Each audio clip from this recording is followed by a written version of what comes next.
Boa noite, doutor Fábio. Boa noite, doutor Haroldo. Boa Olá, noite. boa noite. Consegui. Aê! Boa noite, Fabinho. Tudo bem? Tudo Tudo jóia, bom? maravilha. Eu não sou grande Bom, tomador de tecnologia, tá? Então, a câmera sempre vai invertida. o importante é sair o Bom, som, a imagem que É. se vira. O importante, Haroldo, é ser um bom controlador de bisturi, que isso você faz muito bem, é isso que interessa. é o que eu mais gosto, né? Muito bem, o som tá bom aí para vocês? Tá tudo certinho? Tá Para mim ótimo, tá maravilha. ótimo. De vocês também, para Muito mim tá bem. ótimo. O pessoal aí, se puder falar aqui nos comentários se tá bom o som, se tá boa a imagem, mas eu acho que tá perfeito. Então vamos lá. Primeiramente, boa noite. Gostaria de agradecer a presença do Dr. Haroldo aqui, a participação dele. Está virando sócio das lives aqui do Artemis Laboratório, né, doutor? Boa noite, Pablo. Eu que agradeço o convite e gostaria de parabenizar você, o Fabinho, por essa iniciativa, né? E esse tema, né? Que é o tema que eu gosto aí de atuar, é a minha área e é um tema hoje de extrema importância, né? Nós vamos falar aí mais adiante o motivo de tudo isso, né? Muito obrigado. Boa Perfeito. noite, viu? Fábio, quer fazer uma introduçãozinha aí, se apresentar para o pessoal? Acho que o pessoal te conhece bem já, né? Mas não custa nada, né? Bom, eu sou o Dr. Fábio Rocha Lima, sou médico patologista, sou o diretor técnico aqui do Artemis Laboratório, né? Estou aqui em Dourados há 17 anos, trabalhando com diagnóstico de câncer, né? Lá, diagnóstico laboratorial de câncer, então é a minha área e é o que a gente mais trabalha aí. Doutor Haroldo também, se pudesse apresentar, acho que também não é grande novidade para todo mundo aqui, né? Mas vamos lá. Sou Haroldo Boigues, né? Minha formação é cancerologia cirúrgica, aqui em Dourados desde 2008 para 2009, né? Atuando basicamente na prevenção, rastreamento e tratamento do câncer, né? Perfeito. Formou aonde, Haroldo? A formação de cancerologia cirúrgica foi no Hospital do Câncer de Barretos, na Fundação Pio XII, que atualmente recebeu a nomenclatura de Hospital do Amor, né? Chamado de Hospital do Amor atualmente.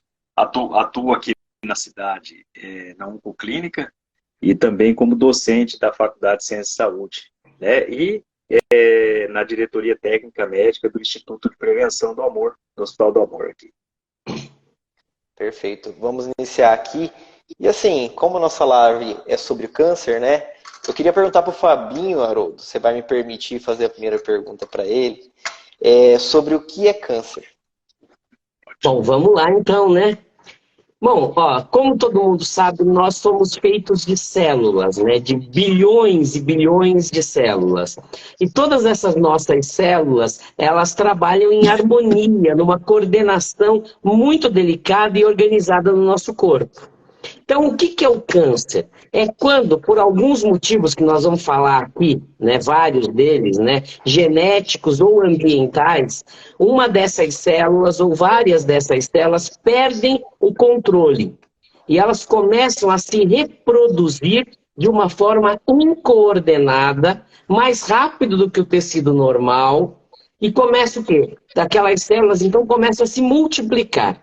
Então, uma forma 2, 2 forma 4, 4 forma 8, 8 forma 16, e vai nessa progressão geométrica até formar um tumor, uma massa tumoral, né? E essas células, elas começam a se comportar como se fosse um novo indivíduo dentro da gente, tá? Um novo ser crescendo dentro da gente. E esse novo ser chamado câncer, ele não respeita os limites. Então ele começa a invadir tecido, começa a invadir outro órgão, começa a invadir vaso sanguíneo e começa a se disseminar pelo corpo. Então isso é o câncer, tá? São células que perdem totalmente o controle e começam a invadir tecido, a formar um tumor e proliferar por todo o nosso corpo. Perfeito. Haroldo, Posso fazer uma ressalva rapidinho? mas Porque é claro, uma eu ia te chamar dúvida, para né? isso. Complementa, por favor. Isso que o Fabinho falou, né? Então, o que dá essa característica maligna para a doença, que é o que o paciente tem dúvida, né? Mas, doutor, o meu câncer é maligno ou é benigno?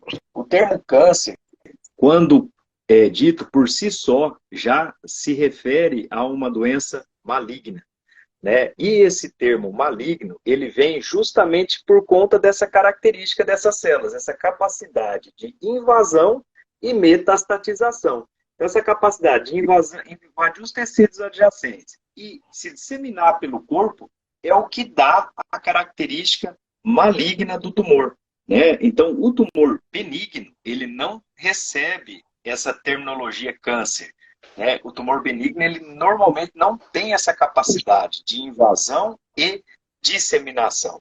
E o câncer, né, Fabinho, são mais de 100 doenças, cada uma com um comportamento distinto, cada um com um comportamento diferente do outro.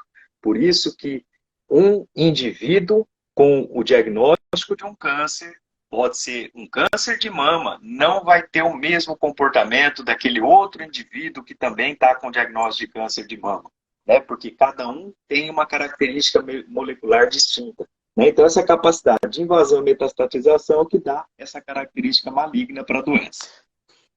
Se puder explicar, desculpa, Fabinho, pode falar, desculpa, perdão. Um complemento, né? Que o Haroldo falou do benigno e do maligno, né? Eu acho isso muito legal para o pessoal que está acompanhando aí, né? Que os tumores benignos, eles crescem como se fosse uma bexiga, né? Empurrando tecido, né? E o câncer, né? Ele cresce invadindo o tecido, infiltrando, né? Então ele cresce como se fosse as patas de um caranguejo. E daí vem o nome câncer, né? Se você olhar lá no signo do zodíaco, né? O signo do câncer é um caranguejo, né? Então ele cresce realmente infiltrando como se fosse as patas de um caranguejo. Daí o nome câncer. Acho que isso é interessante ser falado. Perfeito. Então, vocês vão me arrebentar, porque vocês estão adivinhando todas as perguntas que eu vou fazer para vocês. Ô, Pablo, essa você não vai fazer, eu tenho certeza. Historicamente, é importante dizer que o câncer não é uma doença nova, tá? Não é a doença que surgiu agora no século XX, no século XXI. Já existia descritivo sobre o câncer antes de Cristo, desde a época lá de Hipócrates, 460, 370 antes de Cristo, já começou-se a utilizar esse termo cárcinos, o termo hoje, né, que é a palavra câncer. Então, é uma doença extremamente antiga, já escrita aí antes de Cristo. Não é nada novo, tá? Essa eu não ia fazer mesmo. Muito bom. Não, mas vocês já mataram aqui duas perguntas que eu ia fazer para vocês, então vamos lá, vamos seguindo. Doutor Haroldo, vou perguntar para você agora, quais são os tipos de cânceres mais comuns nas mulheres? Ótimo.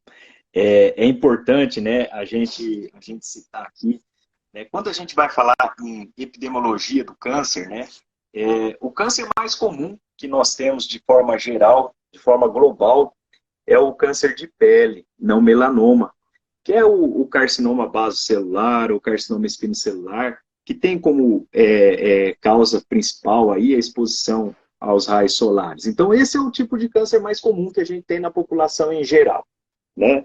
Quando a gente vai fazer um distintivo dos que são mais problemáticos, que pode acarretar mais problema, a gente exclui o câncer de pele não melanoma, porque o melanoma é um câncer de pele grave, né? Um câncer de pele com uma característica pior do que o basocelular e o espinocelular.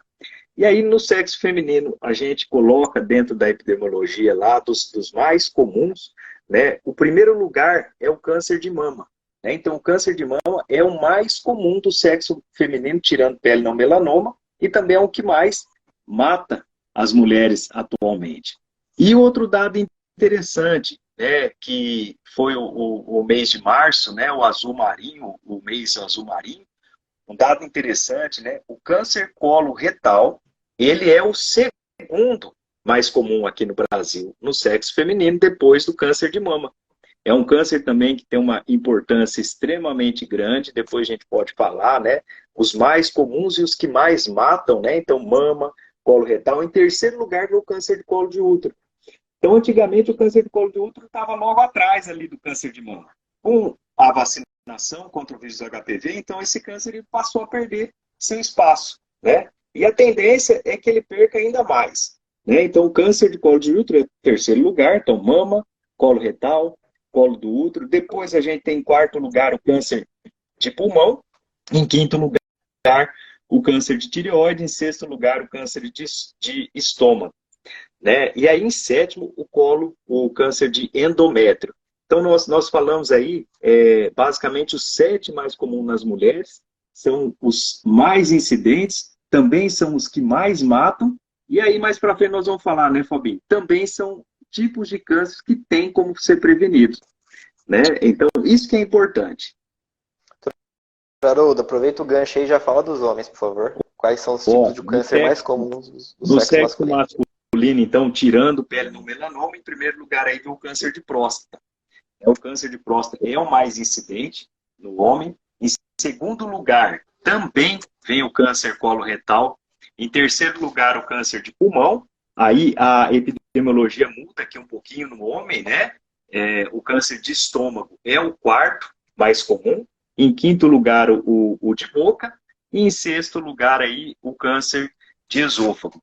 Então, da mesma forma que no sexo feminino, né, os mais comuns são os que mais matam e são os que são passíveis de alguma forma de prevenção. Perfeito. Agora, a gente não pode deixar de falar isso. Doutor Fábio, eu queria perguntar para você, e nas crianças, quais são os tipos de câncer mais comuns que acometem elas? Uma coisa interessante, né? É que até o Haroldo falou que o câncer é uma doença antiga, mas a gente vê que o câncer tem aumentado muito a incidência nos últimos anos, né? E o câncer tem aumentado muito a incidência por causa do aumento da expectativa de vida, né? Porque o câncer é uma doença, a priori, na grande maioria das vezes, de pessoas mais velhas, né? Então, você vê assim, conforme a população vai envelhecendo, vai aumentando a incidência de câncer naquela população. Parece até uma distonia isso, mas assim, quanto melhor e mais tempo a população vive, mais aumenta a quantidade de câncer naquela população, né? Aí você fala, mas antes não tinha câncer? É que antes a população morria de outras doenças antes da oportunidade de ter câncer. Parece uma loucura isso, mas é uma grande verdade. Então, dando esse adendo que o câncer é muito mais comum em pessoas mais velhas, né? O câncer pode aparecer em qualquer idade, inclusive na infância. Só cortar você, Fábio, também o diagnóstico, que hoje se tornou muito mais comum, né, do que no passado, né? Se diagnostica muito mais. Sim. Muita gente morria de câncer sem saber que tinha câncer, né? Exatamente. Mas assim, então, as crianças têm muito menos câncer do que os adultos, né? Mas o câncer infantil existe e, claro, né, é muito mais trágico quando você fala que uma criança tem câncer do que um adulto, um idoso tem câncer, né? Mas quando a gente fala em crianças, muda totalmente essa estatística, né? Passam a ser os primeiros são as leucemias e os linfomas, né, os cânceres relacionados ao sangue, né? Então, né, leucemias e linfomas. Depois os tumores do sistema nervoso central, os cânceres de cérebro, né, que são relativamente raros em adultos, né, mas em crianças eles são o segundo mais comum, né. E depois tem alguns outros tumores aí que são mais raros, mas aí entra um tumor renal chamado tumor de Wilms, né, entram alguns tumores neuroectodérmicos aí que também são mais comuns em crianças. Mas o destaque principal são as leucemias e os linfomas. Complementar alguma coisa, Haroldo? Fabinho, a epidemiologia ela modifica, como você disse, né? E o importante aqui é a gente relatar justamente isso, que o habitual é que a gente desenvolva a doença com o avançar da idade, com o maior tempo que a gente se expõe aos fatores de risco, e na infância isso modifica, porque a criança ela não teve o tempo de exposição a fatores de risco, né? Então, normalmente são tumores relacionados à linhagem germinativa, né? São tumores que têm como fisiopatologia, como causa, diferente dos tumores do adulto, né? Por isso, do sistema linfático, sistema sanguíneo, serem os mais acometidos, né? O neuroeixo, né? Que é o sistema nervoso central, porque são tumores de linhagem germinativa, né? Então, que não tem, normalmente, a atuação multifatorial por um longo período de tempo, né, que para o câncer surgir, no adulto, ele tem que ter um tempo de atuação de fator de risco aí por um longo período, né? Aí vem causar o que o Fabinho explicou, o que é o câncer, né? Então, essa atuação por um longo período de tempo vai levar à desordem celular e ao surgimento do câncer. E na infância não tem isso. Por outro lado, também, o câncer infanto-juvenil é um câncer extremamente passível de cura, mas para isso, o diagnóstico ele tem que ser um diagnóstico precoce, tem que ser um diagnóstico rápido, né? Por ser um tumor de linhagem germinativa, são tumores quimiosensíveis, né? Então, são tumores que respondem bem a tratamento. E, obviamente, isso daí, o sucesso desse tratamento vai de encontro com o tempo em que é feito o diagnóstico, daí o motivo do alerta, né? Dos sinais e sintomas de alerta para o câncer infanto-juvenil, né, que é bem divulgado atualmente. Antigamente pouco se falava, né, e agora se divulga bastante, para ter esse cuidado do diagnóstico precoce. Perfeito, ótimo. Só mais um detalhe nisso daqui, né? Já que a gente está falando desse detalhe, né? Do que falou da questão genética na criança e tal. Então, esse detalhe, assim, pessoal, quanto mais jovem aparece o câncer naquela família, naquelas pessoas, maior a chance de ter um fator genético envolvido, né? E quanto mais velho aparece o câncer, a probabilidade dele ter um fator mais ambiental, né? Então, isso é importante, porque as pessoas, quando tem câncer em parentes mais jovens, o risco familiar é maior. Teoricamente, o risco familiar é maior pela questão genética. Exatamente, eu ia jogar essa pergunta que foi feita aqui para depois, né? Da Ianaine, que perguntou aqui pra gente qual tipo de câncer é hereditário. Mas já que vocês já pincelaram, eu gostaria agora que vocês complementassem tudo. Ó, eu vou fazer esse adendo aqui, né? Porque é um conceito que a gente traz, né? Não é que está errado, mas quando a gente fala em hereditariedade, é bom que a população tenha o conhecimento de que a hereditariedade ela corresponde a 10% só dos casos de câncer. 10, 15% dos casos de câncer que a gente tem atualmente. Né? 85% dos casos, quase 90% dos casos, são o que a gente chama de cânceres esporádicos. Ou seja, ele surge no indivíduo independente ou não do histórico familiar de câncer. Tá? Então, a hereditariedade, né, a hereditariedade ela é responsável só por 10, 15%. E o que seria essa hereditariedade? Né? Seria a presença de um gene que veio modificado aí do pai, da mãe, né, e passou para o filho.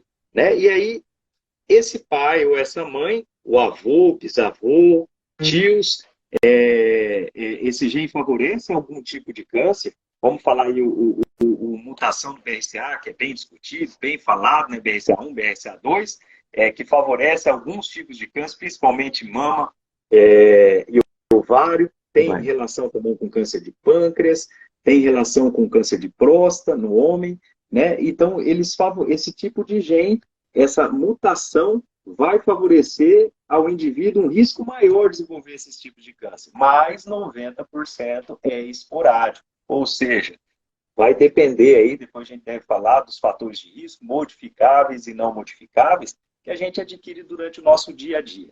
Né? Então, a grande maioria é esporádico. Perfeito, ótimo. Algum complemento, doutor Fábio, que você quer fazer? Eu acho que é isso daí mesmo. Tá, joia. Então tá, queria pedir para o pessoal aqui, se vocês tiverem perguntas, não é todo dia que a gente tem a oportunidade de reunir profissionais de excelente gabarito e conhecimento, né, como hoje. Se vocês podem perguntar, fica à vontade, pode fazer pergunta na caixinha aqui, se alguém quiser não perguntar com o nome exposto. Se alguém quiser perguntar no chat também, fica à vontade, a gente lê e vai falar todas as perguntas aqui e eles vão responder com certeza. Eu tenho certeza que esses dois sabem de qualquer coisa que vocês vão perguntar aqui. Eu vi uma pergunta aqui, Pablo, Caio, é possível ter câncer e não sentir nada? Né? Aquela história de como surge o câncer que o Fabinho relatou, essa modificação celular até a fase clínica da doença, quando a gente tem sintomas mais graves da doença, isso demora às vezes 10, 15, 20 anos para acontecer. Então, desde a primeira mutação da célula até a doença clínica propriamente dita, a doença metastática, demorou 10, 15, 20 anos. Então, é possível ter câncer e não sentir nada, né? Aliás, um dos objetivos do screening, do rastreamento, né, dos métodos de rastreamento, é justamente testar aquele indivíduo que não sente nada com o objetivo de diagnosticar a doença na sua fase mais inicial, antes que ela venha a desenvolver algum sintoma maior. Por isso tão importante os exames de rotina, né, Fábio? Exatamente. Exatamente. O grande exemplo é o câncer de colo de útero, né? Que é um câncer que pode levar anos, é um câncer que leva anos para se desenvolver, né? E é um câncer que não dá sintoma nenhum até fases extremamente avançadas, mas que tem um exame barato, simples, rápido, fácil, eficiente, que diagnostica as lesões pré-cancerosas facilmente tratáveis, né? Então, é um grande exemplo o câncer de colo de útero. Ótimo, perfeito. Isso. Vamos voltar para o meu roteiro aqui, que sei, a gente vai conversando aqui, vai indo e vai. A hora que vê, vai, já foi. Mas tá. Eu queria que o doutor Haroldo pincelasse aqui para mim, já que a gente falou sobre os cânceres que mais acometem homens, mulheres e crianças. Queria que falasse um pouquinho dos que mais matam homens, mulheres e crianças. Então, Pablo, os cânceres que mais matam, né, os homens, e vamos falar assim, os 7 mais, né, tanto homens quanto mulheres, né, crianças seria os de origem hematopoética, né, os linfomas, leucemias, tumores do neuroeixo. Né. Fora isso, né, então vamos falar dos adultos, né, os cânceres que mais matam é o câncer de mama, que está lá no topo, né, junto com o câncer de pulmão, que é um dos cânceres mais letais que a gente tem, o câncer coloretal, e é inadmissível hoje, mas está entre os 7 que mais matam hoje, né, o câncer de estômago, o câncer de fígado, o câncer de pâncreas, o câncer de próstata. Então, esses são os cânceres que mais matam atualmente, né? E também, como nós falamos, são os mais incidentes, são os que mais matam e são os que são passíveis de algum método de prevenção, né? Seja ela primária ou prevenção secundária. Como estava em voga, né, o câncer de colo retal, né? Como tá cometendo bastante gente famosa, né? E a gente teve o Março agora que chamou a atenção sobre esse câncer, né, gente? Uhum, esse que é o problema, né? É um câncer que ele era pouco difundido, né?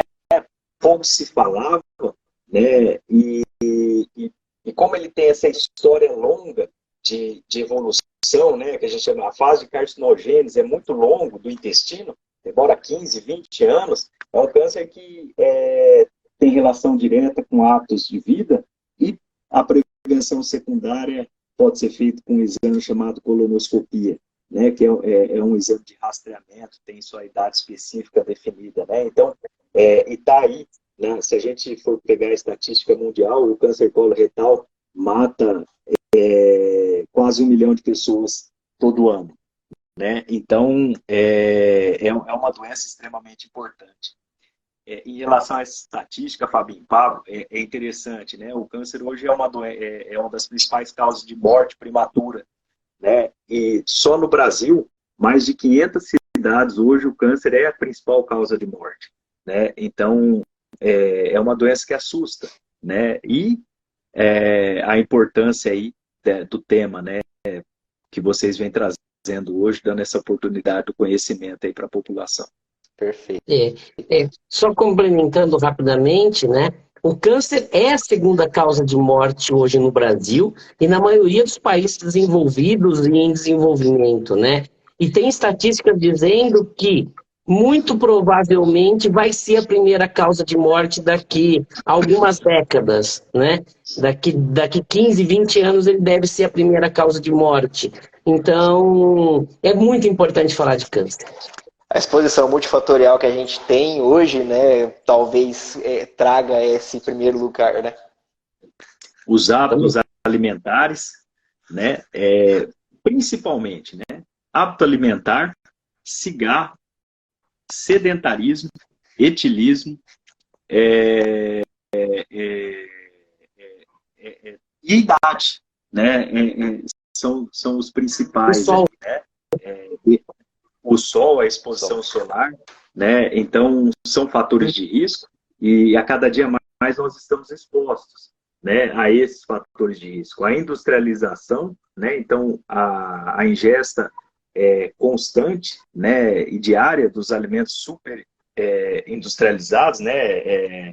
Isso tem impacto, né? E é responsável pelo aumento da incidência também, né? Perfeito. Ô, Fabinho, Bon vou deixar o Pablo botar a rota aí, porque não vamos começar a se perder. Não, né?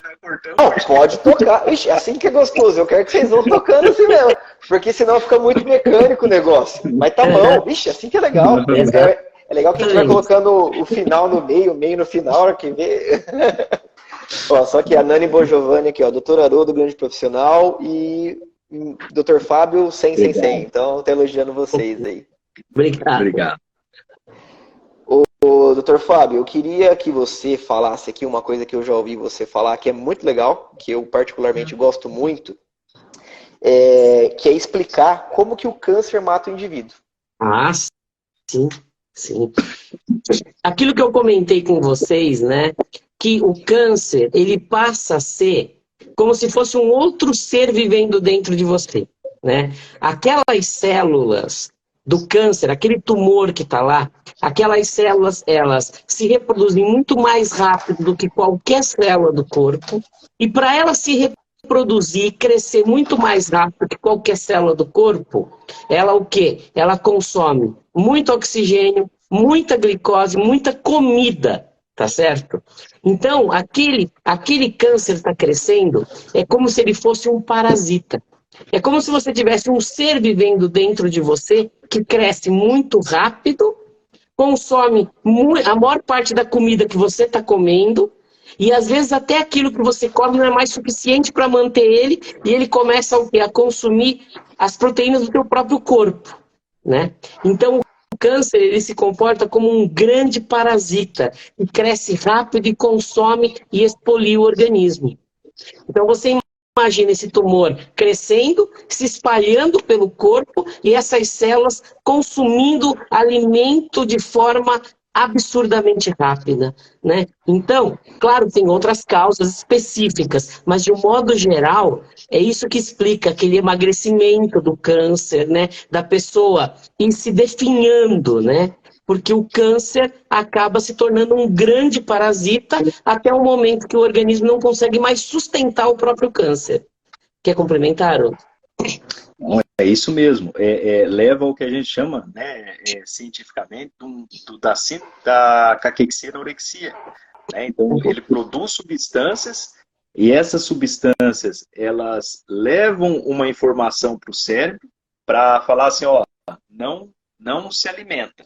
Não consome, né? Você não precisa. Enquanto isso, essa célula, que é uma das características, né, dos agente hallmaker do câncer, né, as características, uma marca do câncer, é essa característica de consumpção, de consumir toda a energia das células vizinhas, dos tecidos vizinhos, né, e levando o paciente a esse quadro consumptivo, a esse quadro de emagrecimento persistente, que é um dos sinais e sintomas de alerta do câncer, né? Um emagrecimento sem causa específica, né? Então, isso também é um sinal de alerta aí para o indivíduo, né? Um emagrecimento sem causa específica deve ser investigado.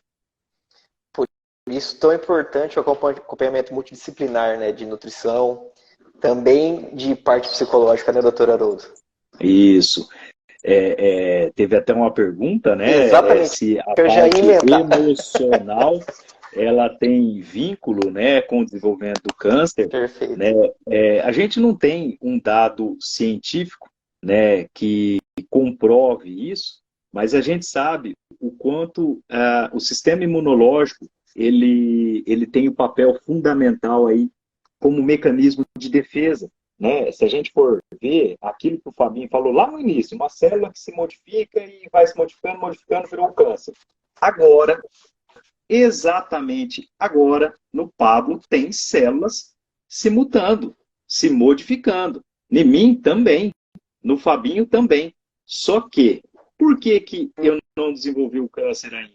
Porque eu tenho alguns mecanismos que impedem que essas células continuem se modificando e se transformem no câncer, né? E um desses mecanismos é o sistema imunológico. Então, o fator emocional teria uma relação direta aí com o nosso sistema imunológico, né? Então, teoricamente, né, se a gente falar, existe a ação do fator emocional em relação ao câncer, né, poderia ter um vínculo direto com o sistema imunológico. O que a gente sabe é que muitas vezes a depressão precede o diagnóstico de câncer, né? Então, alguns cânceres, né, tem como apresentação inicial depressão. O indivíduo trata a depressão e, na realidade, essa depressão, no substrato dela aí, por exemplo, é um câncer de pâncreas, né? Então, ele vem se desenvolvendo, o indivíduo começa com um quadro depressivo, que na realidade é uma depressão muitas vezes vinculada a fatores metabólicos, né? E aí vai descobrir lá, é um câncer, né? Então, tem essa relação emocional, mas vinculado, então, ao sistema de defesa do nosso organismo. Muito legal. Dr. Fábio, quer fazer algum complemento? Não, é isso mesmo. Tá tudo, né? Existe um intrincamento muito grande nessa coordenação orgânica, né? E sempre que você tem um distúrbio de origem psicológica, né? Você acaba gerando desequilíbrio no organismo, né? E todo desequilíbrio leva a alterações que podem pressupor ao câncer. E claro, a questão imunológica está diretamente envolvida, né? Tanto que hoje uma das bases, né, nós vamos falar mais à frente, do tratamento mais moderno contra o câncer é estimular o próprio sistema imune a combater o câncer, né? Então o sistema imunológico está diretamente relacionado à proteção, a evitar criar o câncer e também para combater o câncer, né? Perfeito. Uma perguntinha aqui da Ana, ó. Radiação solar causa câncer? Sim, é um dos principais fatores de risco, né, para o câncer de pele, né? E aqui inclui tanto o câncer de pele não melanoma quanto o câncer de pele melanoma, né? Então, por isso a proteção, né? Por isso é indicado, né, a proteção contra a radiação solar. E é importante falar, Pablo, que não é essa exposição, né, que a gente sofre, né, por um período aí curto da vida. Não, é a exposição contínua, né? Então, a exposição desde a infância vai acarretar o problema lá na vida adulta, lá na velhice, né? Então, essa exposição e a atuação crônica desse fator de risco é o que vai acarretar o problema no futuro. Eu vou jogar aqui que a Ana botou mais uma perguntinha aqui, ó. Radiação por soldagem causa câncer? Ela deve estar falando solda, o aparelho de solda? Não sei. Deve ser, né? Se ele emite radiação. Não sei. Desconheço. Solda de metal. pelo...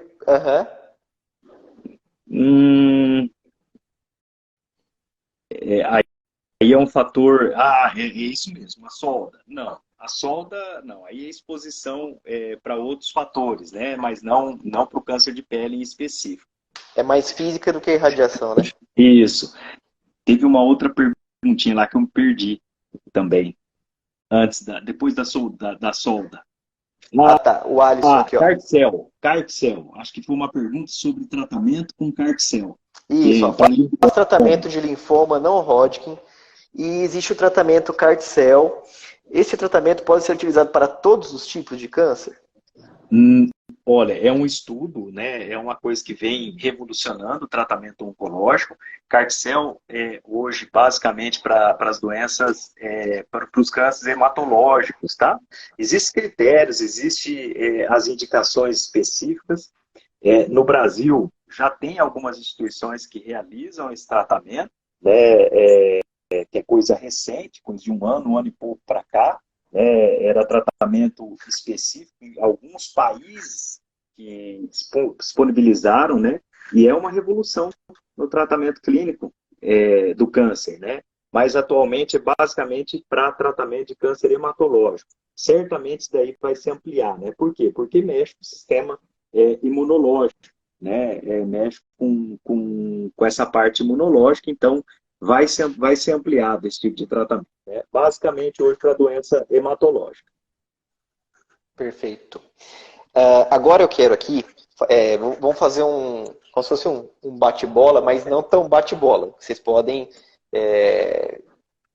vamos assim dizer, vocês podem desenvolver a questão aí, tá? O que causa o câncer de modo geral, e depois eu vou perguntando sobre os cânceres assim, mais incidentes, tá? Mas para o doutor Haroldo, o que causa câncer de modo geral, doutor Haroldo? Vamos lá. Então, quando a gente vai falar em causa de câncer, é uma doença multifatorial, não tem uma causa específica. E como que a gente didaticamente separa isso? A gente chama em fatores de risco modificáveis e fatores de risco não modificáveis. Vamos lá. O que são fatores de risco não modificáveis? A idade é um fator de risco não modificável. O sexo é um fator de risco não modificável. Então, tem câncer que é mais comum no homem, tem câncer que é mais comum na mulher. A hereditariedade é um fator de risco não modificável.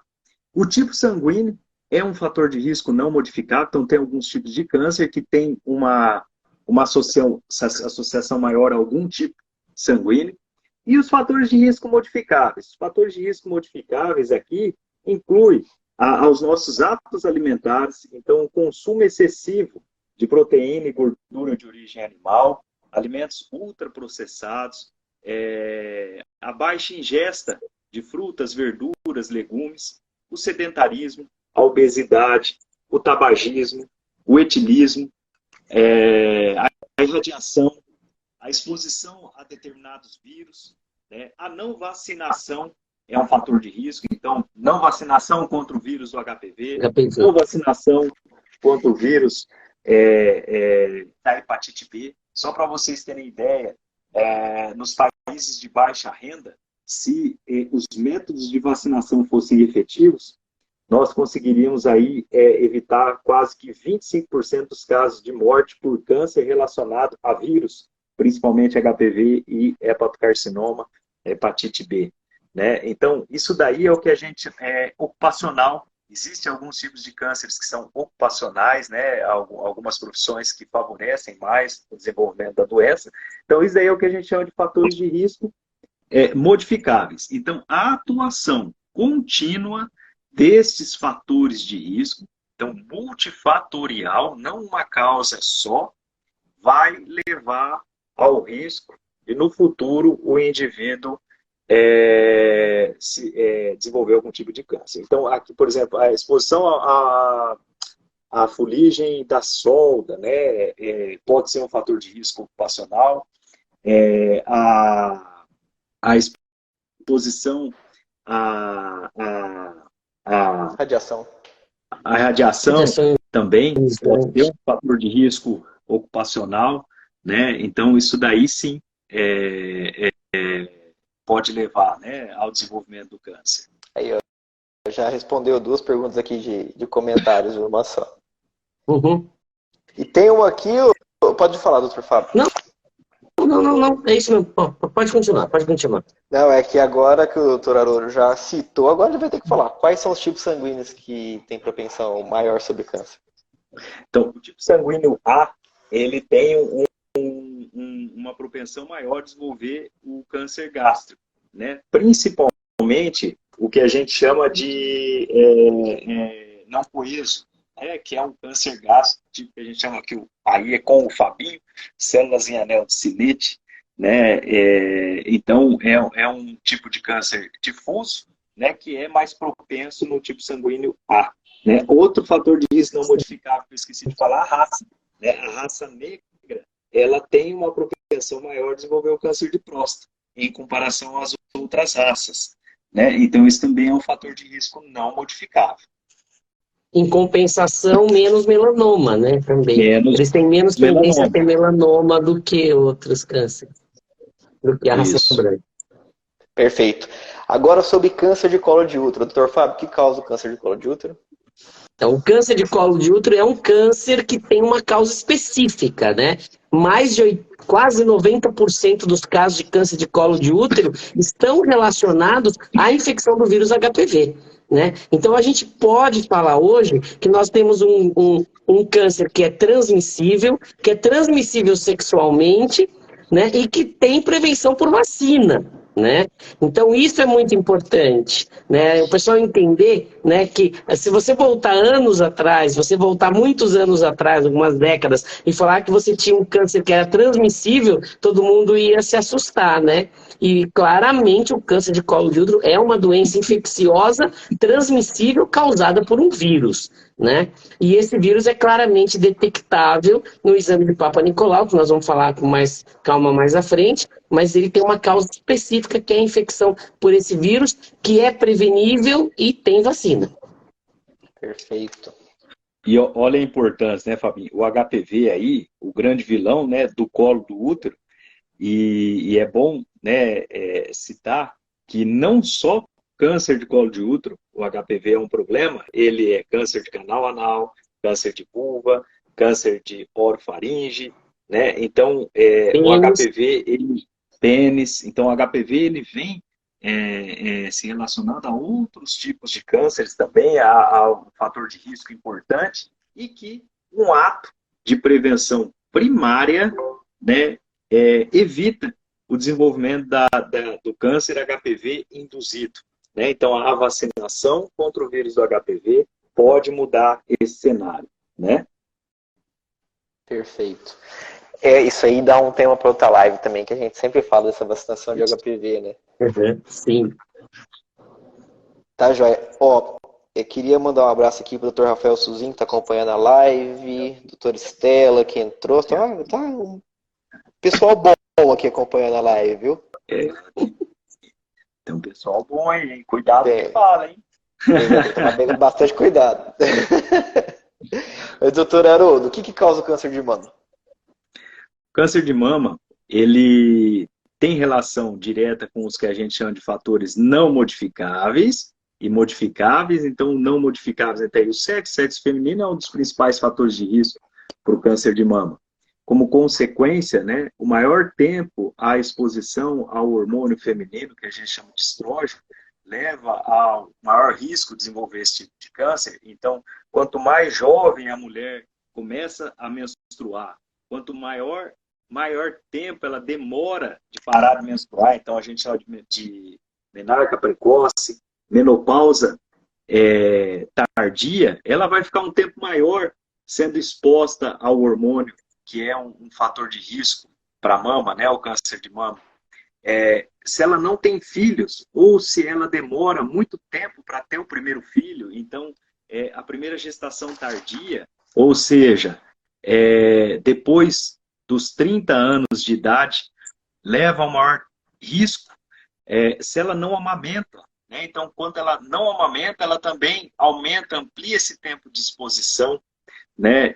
A obesidade é um fator de risco para câncer de mama. O alcoolismo é um fator de risco. O tabagismo é um fator de risco. O sedentarismo é um fator de risco.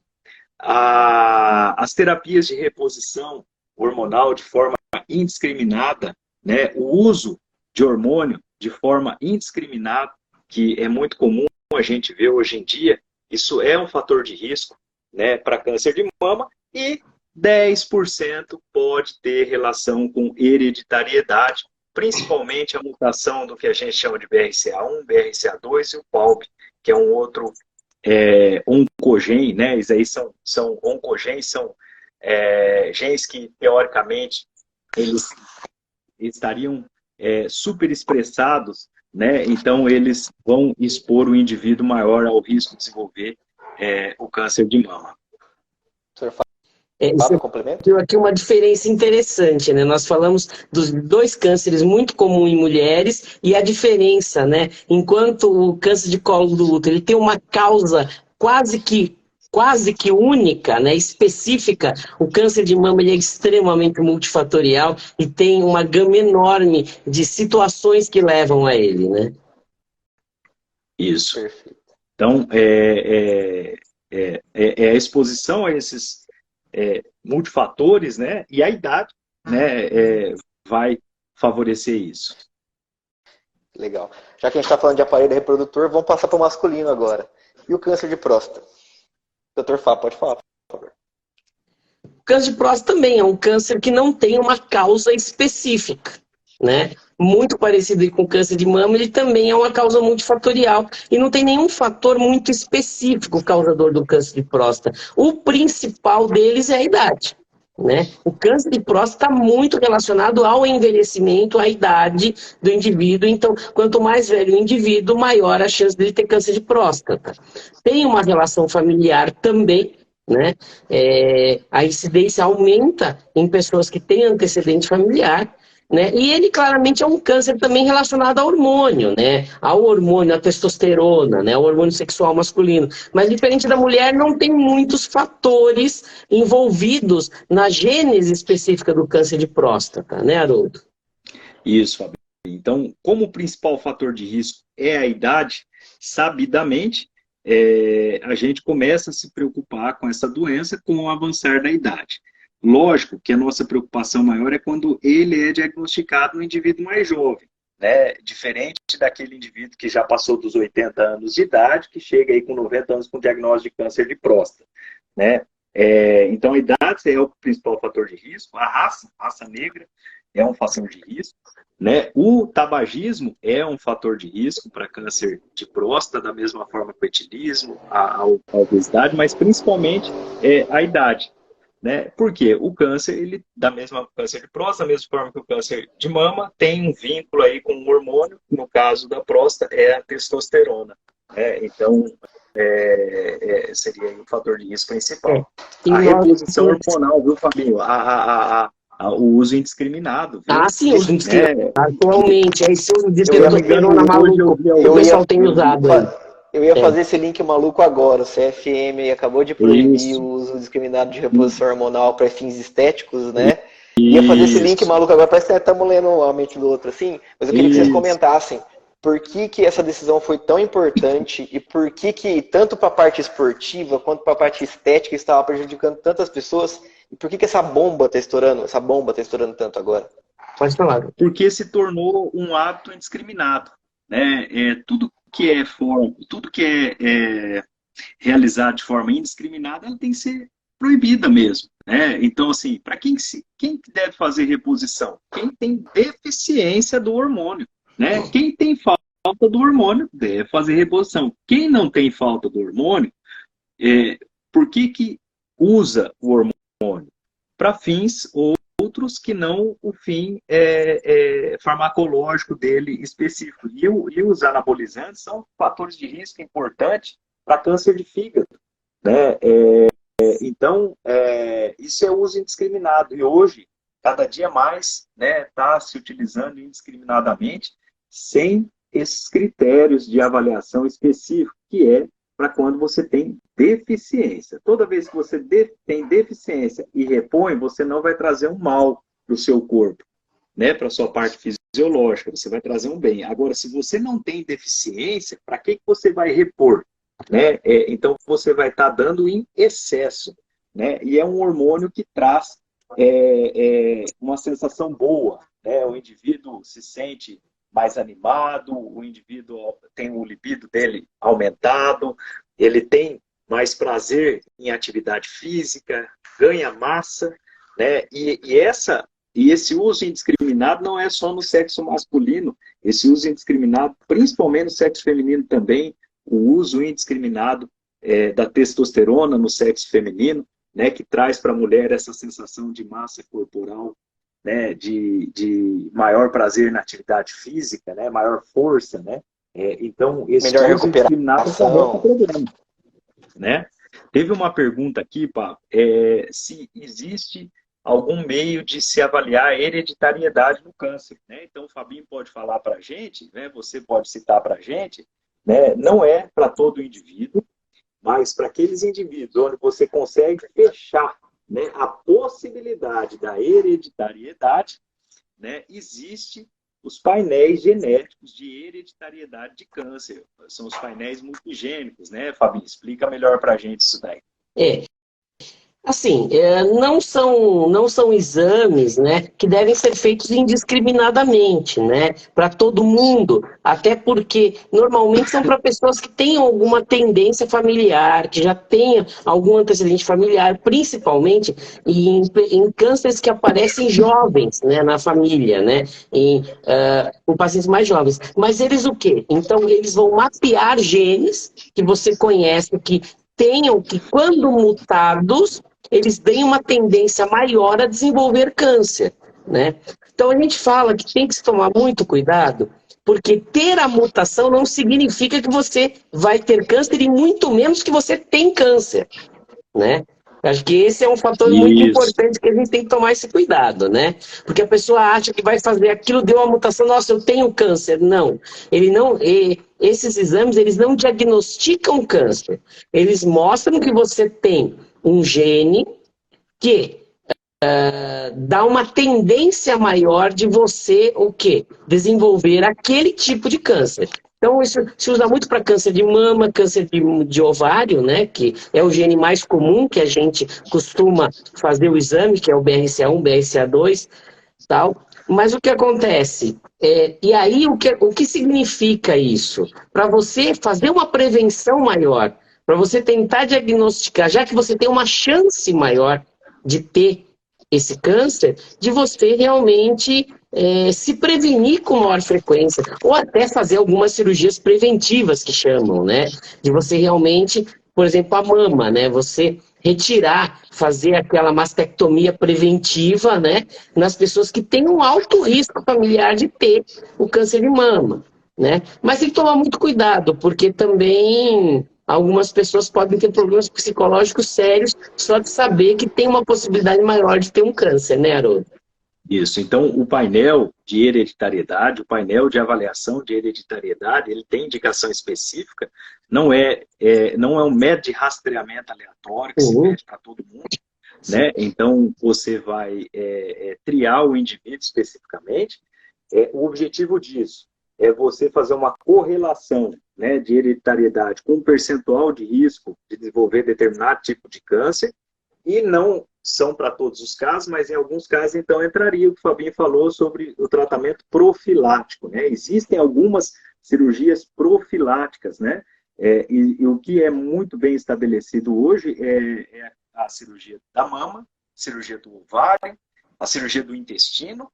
Tem um tipo específico de câncer de tireoide que a gente chama medular, que está relacionado à mutação de um gene chamado RET, que o indivíduo tem um risco maior de desenvolver esse tipo de câncer que é extremamente agressivo na tireoide, então entraria como uma cirurgia profilática, e alguns casos selecionados aí também de estômago, né?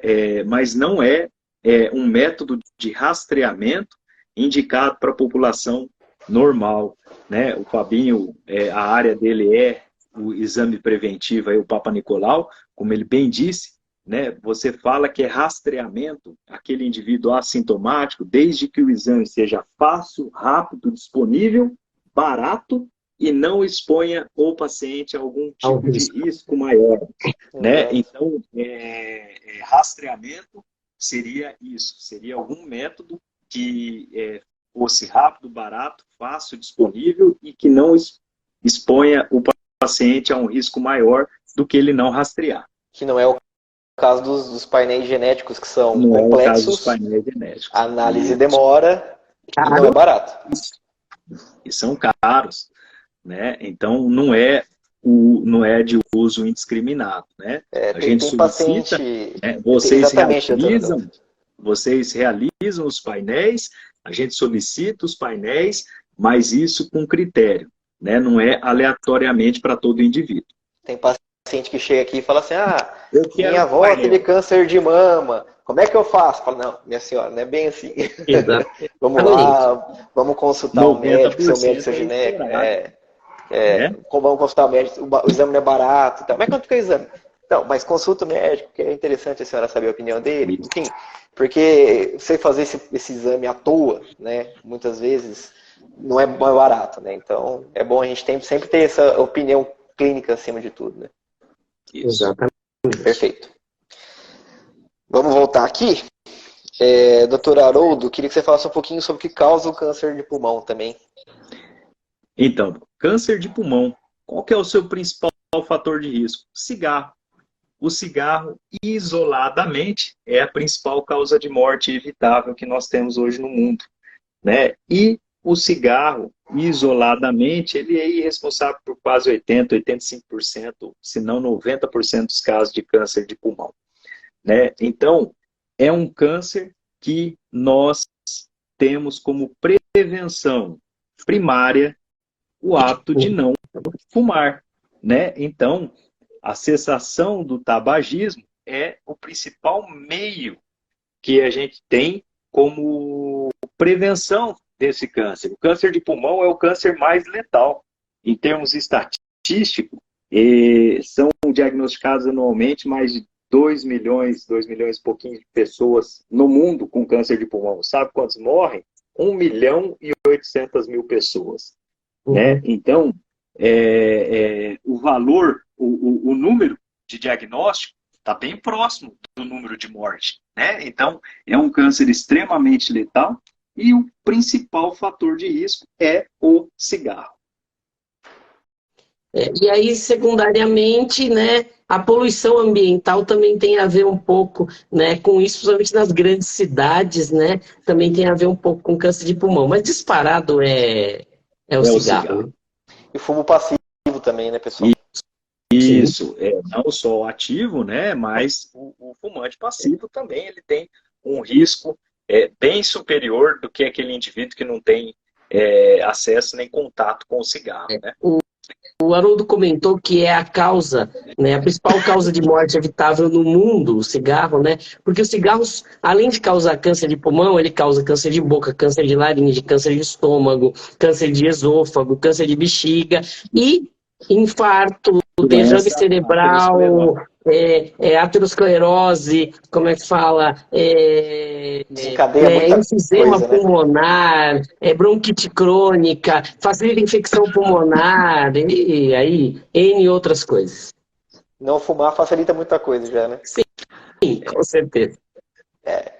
E mais um dadinho importante, né? A gente fala assim, mas e o cigarro caseiro, né? Ele não tem filtro, né? Então um cigarro caseiro, ele é a mesma coisa que você fumar simples, do industrial, nenhum faz bem, né?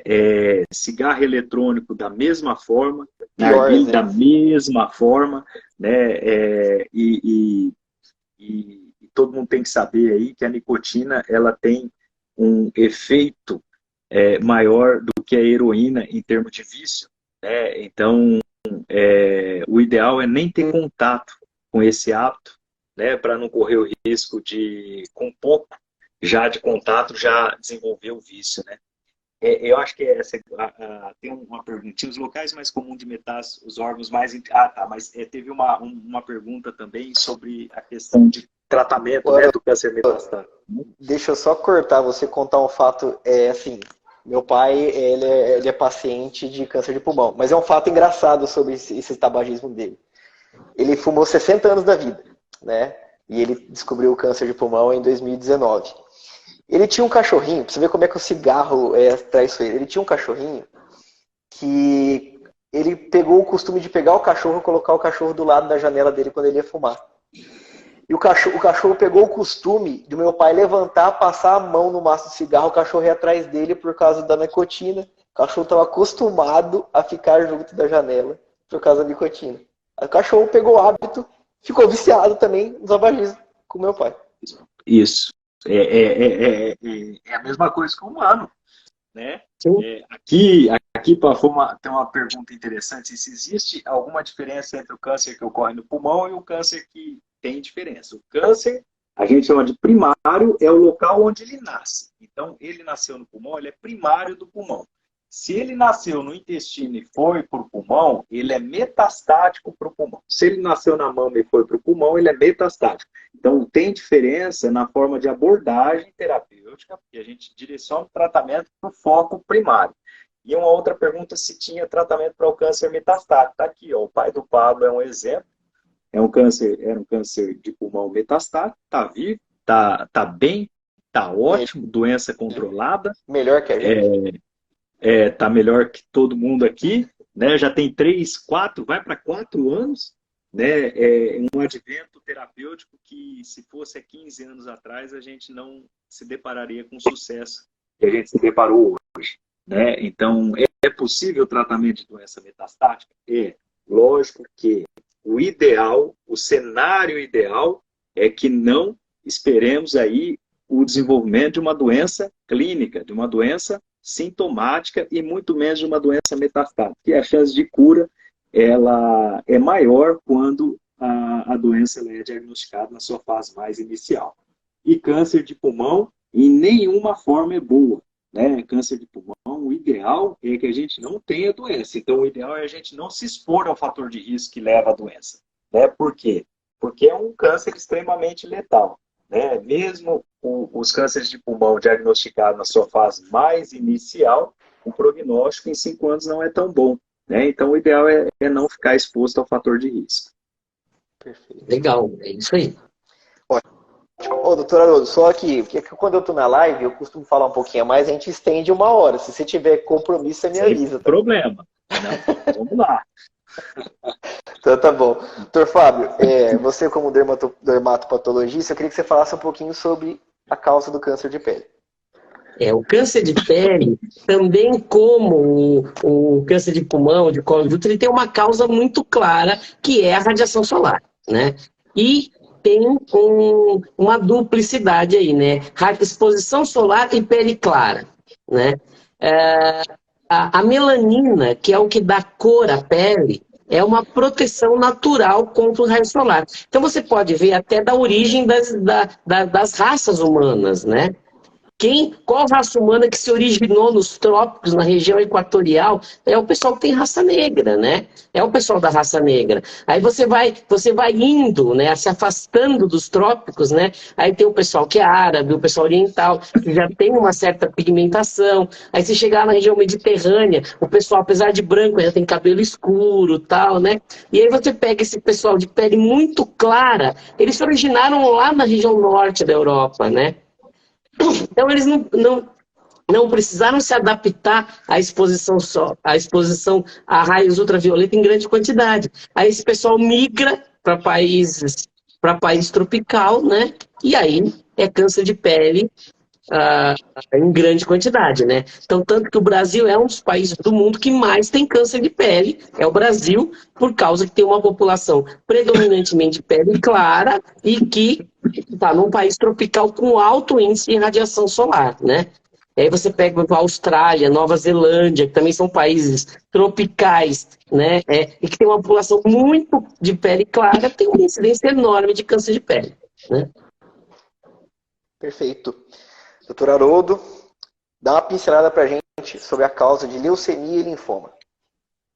Bom, leucemia e linfoma normalmente tem vínculo aí com algum fator que pode ser de hereditariedade, né, e exposição, né, a alguns tipos de vírus, principalmente aqueles indivíduos imunossuprimidos, né, portadores de infecção por um vírus que a gente chama do HIV e o HTLV, né, isso daí são fatores de risco. Alguns agrotóxicos, né, principalmente exposição a agentes tóxicos, isso daí leva a fator de risco, principalmente leucemia e linfoma. E por se tratar de um câncer hematológico, né, o tratamento específico, ele é tratamento clínico, né? O câncer hematológico, diferente desses tumores sólidos que nós já falamos aqui, né, tem vínculo direto, né, com o tratamento clínico. O tratamento de câncer sólido, tumor sólido, pulmão, intestino, mama, próstata, reto, bexiga, isso da pâncreas, isso é cirúrgico, né? Sempre que possível é cirurgia, né? Agora, para leucemia, para o linfoma, é tratamento clínico. Então, quimioterapia, transplante de medula, tem indicação específica, o Carticel, né? Uma terapia nova aí para tratamento. Seria basicamente isso. E um fator importante também é a exposição à radiação ionizante, né, Haroldo? E a irradiação. A radiação ionizante é importante. Uma causa específica. Importante. Você vê que em locais onde teve bomba atômica, radiação lá em Chernobyl, até mesmo em Goiânia, que teve um acidente nuclear, né, com exposição a radioisótopos, aumenta muito a incidência de leucemias. Fabinho, você fez lembrou aí, é importante, a exposição à radiação de forma indiscriminada, tá? Então, mamografia não é fator de risco para câncer de mama, para câncer de tireoide ou para linfoma e leucemia. Agora, o uso indiscriminado do raio-x lá na infância, para tudo é pneumonia, para tudo eu quero que faça um raio-x, né? E você vai expondo aquela criança desde do recém-nascido, né, até a vida adulta, raio-x de repetição, né? Isso é fator de risco para determinados tipos de câncer e aí inclui o linfoma, né, da mesma forma que o uso indiscriminado desses métodos de imagem, né, por um longo período, né? E a mamografia, a carga de radiação que a mamografia traz, né, ela não é um fator de risco para você desenvolver esse tipo de câncer, né? Então a mulher ela pode ficar tranquila e realizar o exame dela. Isso é importante porque eu vejo alguns malucos aí na internet falando, né, para não fazer mamografia por causa desse risco. Isso é um absurdo, realmente um absurdo. Hoje em dia, o advento da internet está causando muito problema na saúde, né? Com certeza. Tá certo. Olha, a Terezinha Pinheiro aqui está parabenizando aos excelentes doutores que de forma clara e didática estão nos esclarecendo tanto. A Rose, muito bem explicado. Parabéns. A Terezinha, doutores que passam tudo com tranquilidade. A Tia está assistindo lá de Presidente Prudente, viu? Quem? Ela está assistindo de Presidente Prudente. É mesmo? Tá indo longe a live, viu? Tá. Eu tô vendo pessoas de São Paulo aí. Tem gente de São Paulo assistindo a nossa live também. Esse alcance tá bom hoje, pessoal. Então tá bom. Ó, vou perguntar aqui pro Dr. Fábio agora, como que a gente faz o diagnóstico do câncer, Dr. Fábio? Bom, existem vários exames que se usam para diagnóstico de câncer, mas prioritariamente, né, quer dizer, o exame que diagnostica câncer é o exame anatomopatológico. E aí entra eu aqui, o patologista, né? E o que é o exame anatomopatológico? É você ver a célula cancerígena, tá? Da mesma forma que eu comentei com vocês que aquela célula fica maluca, ela prolifera de forma desordenada, ela perde o controle, essa célula também muda as suas características. A célula normal ela tem uma característica, a célula cancerígena tem outra. Então, o que o patologista faz? Ele olha para a célula, ele olha as características da célula. E se aquela célula tem características atípicas, que a gente chama, né? Que é o quê? Aumenta o núcleo fica irregular, hipercromático. Então tem várias características ali. Aquela célula vai se tornando muito diferente da célula normal. Você olha para aquela célula e fala, essa célula não é de nenhum órgão conhecido, é uma célula muito diferente, né? Então ela vai modificando as suas características. Então, o diagnóstico de câncer é anatomopatológico. Quer dizer, você tem que olhar no microscópio e ver uma célula atípica, alterada, modificada. Então, quando você vê essa célula alterada, você dá o diagnóstico de câncer. Então, é o exame ouro, é o exame padrão, é o exame que é usado para dar diagnóstico de câncer. E como que você faz o exame anatomopatológico? Você tem que tirar um pedaço do paciente. Então, quer dizer, você tem que tirar um pedaço do tumor, um pedaço da lesão, né? E esse retirar um pedaço da lesão é o processo da biópsia, né? Então, a biópsia você vai lá, aí o doutor Haroldo, que é o cirurgião, vai lá, retira um pedaço do tumor e manda para o laboratório. Então, quem faz a biópsia é o doutor Haroldo, ele que biopsia. E eu faço o exame anatomopatológico. Eu olho no microscópio e confirmo ou não, né, se aquelas células daquele tumor, daquela lesão, são células cancerígenas ou não. Quer complementar, Haroldo? Ótimo. Justamente isso. O diagnóstico, lógico, a gente tem uma suspeita. Quando a gente se depara com algum problema, a gente suspeita. Mas o diagnóstico certo, ele vem com anatopatológico. Por quê? Existem patologias não neoplásicas, né, que simulam câncer.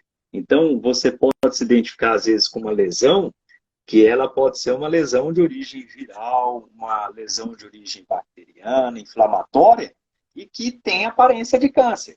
Então, quem que vai dizer, né, é o patologista, é a análise histológica, é aquela análise que ele faz no microscópio que vai realmente determinar a característica da célula para ver se essa célula é direcionada ou não para o câncer. Tá?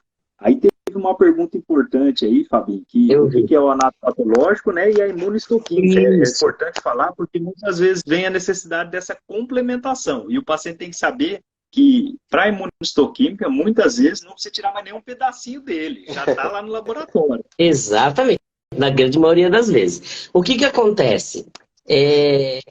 O exame anatomopatológico, quem define é o olho do patologista, né? É eu olhando para aquela célula e falando, não, essa célula é uma célula cancerígena, é um adenocarcinoma de estômago, é um carcinoma de mama.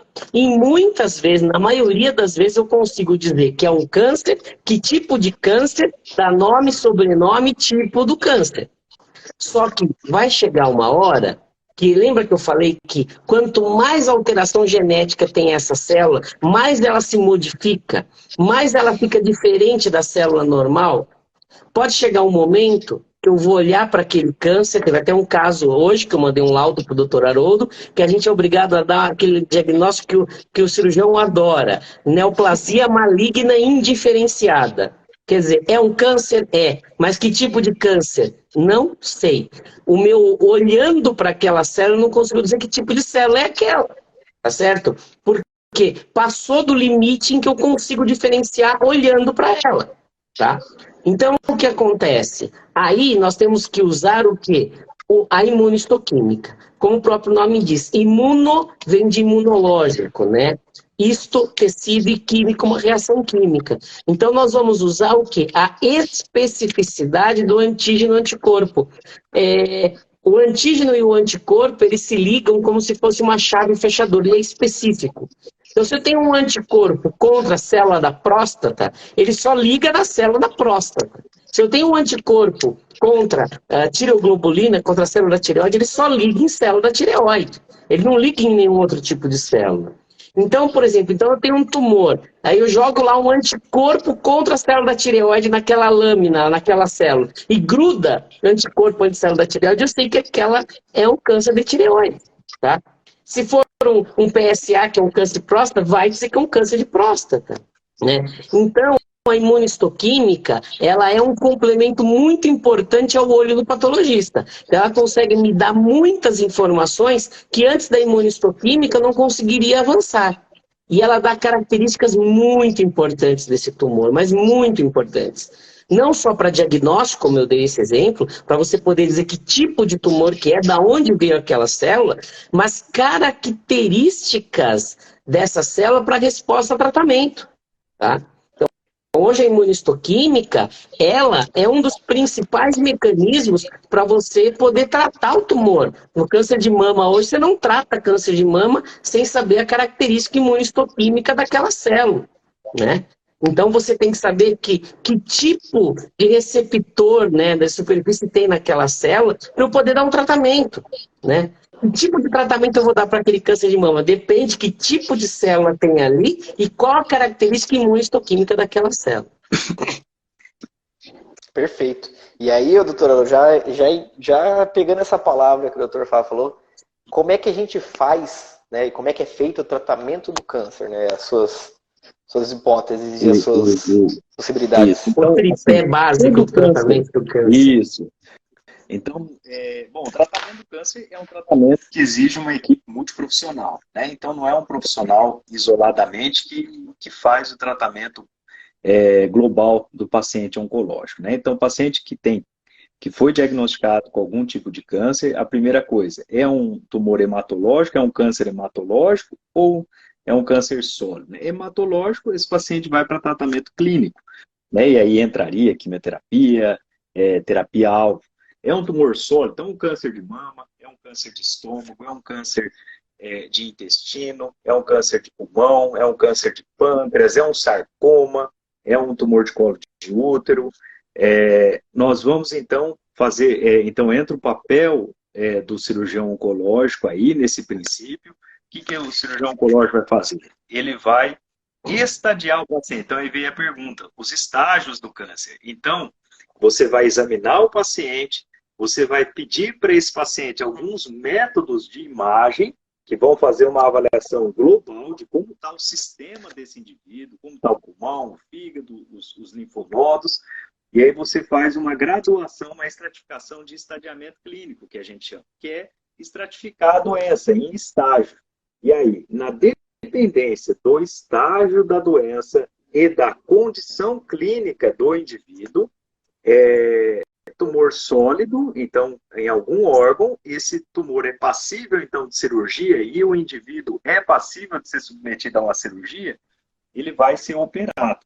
E aí, o tratamento cirúrgico do câncer é um tratamento que ele é executado, né, tendo como conhecimento o comportamento biológico da doença, você sabe como que a doença se comporta, você vai fazer a cirurgia específica para aquela doença.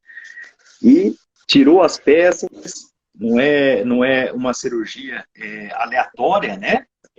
Aí você vai encaminhar essas peças para o patologista tem os critérios que ele tem que avaliar para dar de informação para a gente, e aí em cima desses critérios que o patologista nos devolve no resultado do anátomo patológico, a gente fala em estadiamento patológico da doença, e aí entra o outro tripé do tratamento do câncer, que aí é determinado tipo, o paciente tem que fazer quimioterapia complementar, o paciente tem que fazer radioterapia complementar, né? Então, em alguns casos, a gente faz quimioterapia e radioterapia antes da cirurgia também. Então, o tripé do tratamento oncológico exige essa equipe multidisciplinar, que é o cirurgião oncológico, ou o urologista que mexe com câncer, ou o oncogineco, ou o colega do aparelho digestivo que mexe com câncer, do aparelho do sistema respiratório, torácico, o oncologista clínico, o radioterapeuta.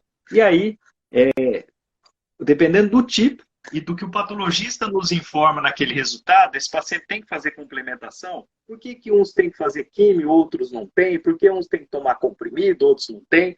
Então, depende da localização da doença, do estágio, do comportamento molecular.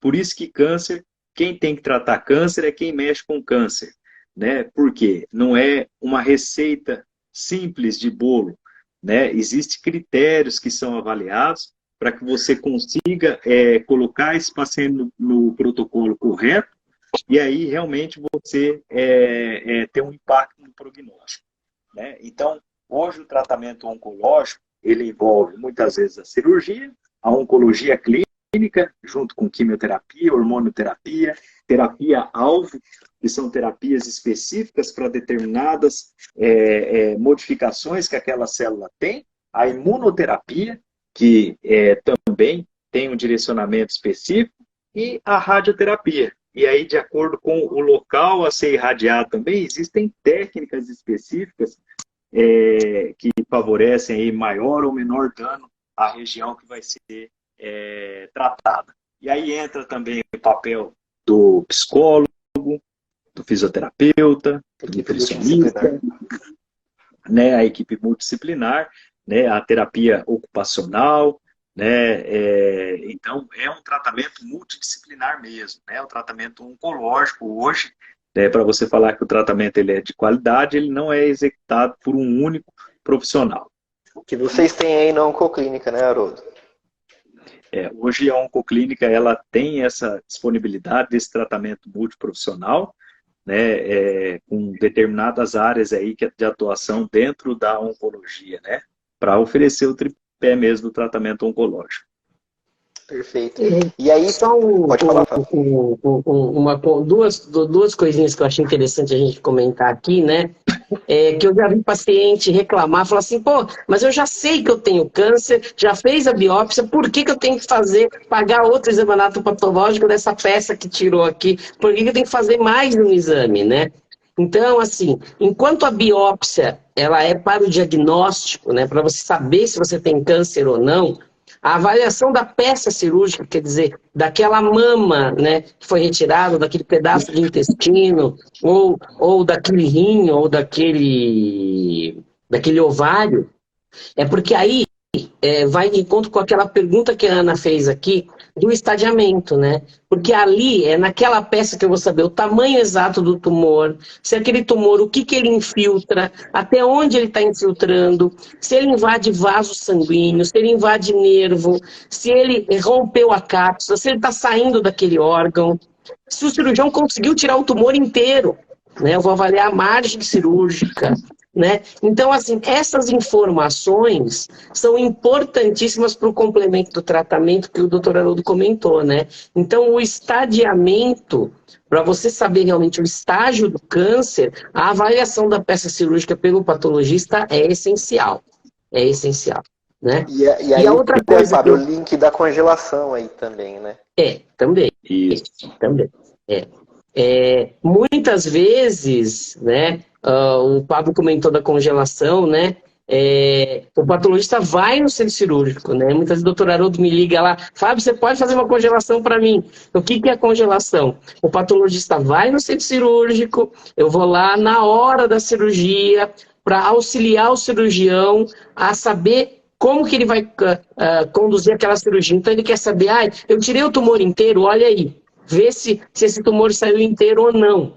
Então eu vou avaliar a margem. Olha, saiu tudo, beleza, fecha a cirurgia, está completa. Não saiu tudo, tem que ver.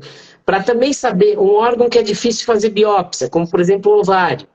Será que é benigno ou maligno? Então o doutor Haroldo vai lá, tira o tumor, espera alguns dias para saber se aquilo é benigno ou maligno? Não. Para ver uma outra cirurgia. Tem que abrir de novo, reabordar. Tem que abrir de novo? Não, então eu vou lá, ele manda o ovário para mim, eu falo, é benigno, ótimo, a cirurgia é uma. Não, é maligno, a cirurgia passa a ser outra, né? Então, a presença do patologista também na equipe, né, na hora da cirurgia, ajuda muito nesse diagnóstico, né, Haroldo?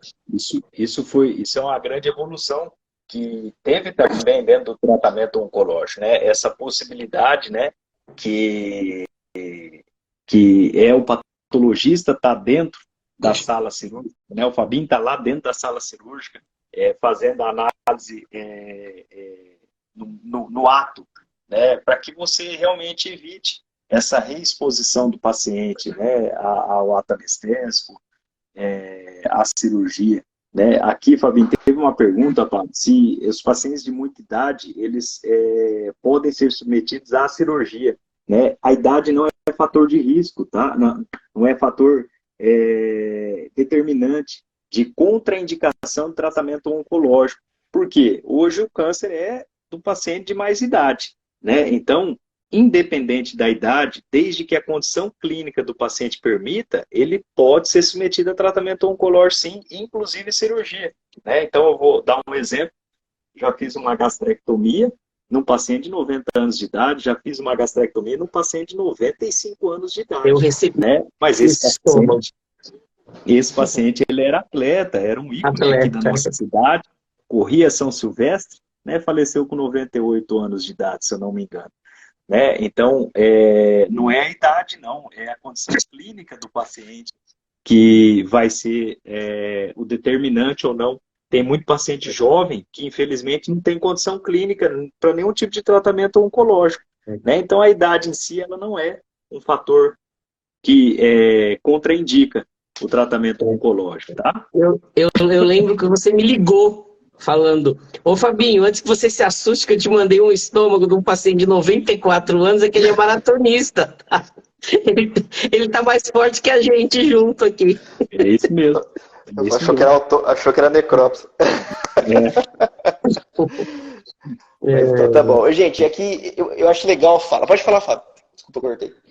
Não, é isso daí. Só para o pessoal falar, né? Mas por que esse nome congelação, né? Que nós falamos o que é o exame, mas por que congelação tem a ver com congelar, né?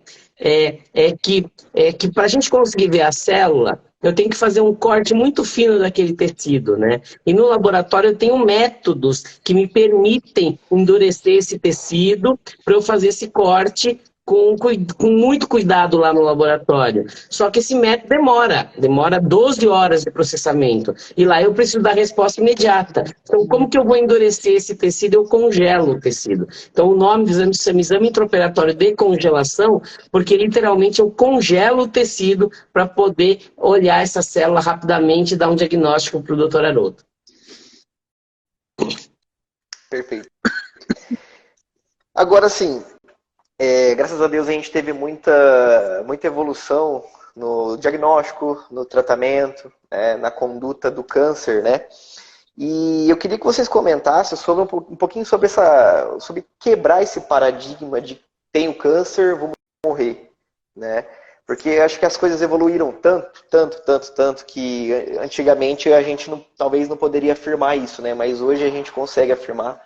Os pacientes estão tendo sobrevida tão grande, né? Um abraço para a doutora Keila, que entrou aqui agora. Então, os pacientes estão tendo sobrevida tão grande e eu queria que vocês comentassem sobre um pouquinho como quebrar esse paradigma. Pablo, então assim, hoje, receber o diagnóstico de câncer não é você findar, né, a sua perspectiva de futuro, o seu planejamento de futuro, ou findar a sua vida, né, assim que recebe o diagnóstico. Lógico que hoje, ainda, a nossa batalha maior é que, se é para nos depararmos com algum diagnóstico de câncer, que esse diagnóstico ele possa ser realizado o mais precoce possível. O objetivo do diagnóstico precoce é você aumentar essas taxas de cura e, consequentemente, você expor o paciente a um tratamento menos mutilante, a um tratamento menos agressivo possível, né? Então, o objetivo de você procurar o diagnóstico precoce é aumentar a expectativa de vida, a taxa de cura e expor o paciente aos tratamentos menos agressivos. Naqueles pacientes que, infelizmente, muitas vezes o diagnóstico ele não foi o mais precoce que gostaríamos, né, a chance de cura também existe. Né? O armamento terapêutico hoje é muito maior do que o que a gente dispunha há 15, 20 anos atrás. Né? As tecnologias terapêuticas hoje são diferentes. Né? Hoje, o conhecimento molecular da doença é muito maior. Né? Você tem terapias-alvo, né? Você tem terapias que direcionam o tratamento e expõem, às vezes, o paciente a uma toxicidade menor, né? Ao tratamento oncológico em si. Né? Então, mesmo naqueles casos metastáticos, localmente avançados, né? Você consegue, se não curar a doença, mas transformar a doença numa doença crônica, que o paciente vai viver e vai conviver com ela, da mesma forma que ele convive com as outras doenças crônicas, que também matam, né? Então, as doenças cardiovasculares, é uma doença crônica, principal causa de morte no mundo, mas ninguém se assusta, né, quando recebe o diagnóstico, né? Quando eu recebo o diagnóstico de diabetes, de hipertensão, insuficiência coronariana, eu não me assusto, mas quando eu recebo um diagnóstico de câncer, eu me assusto.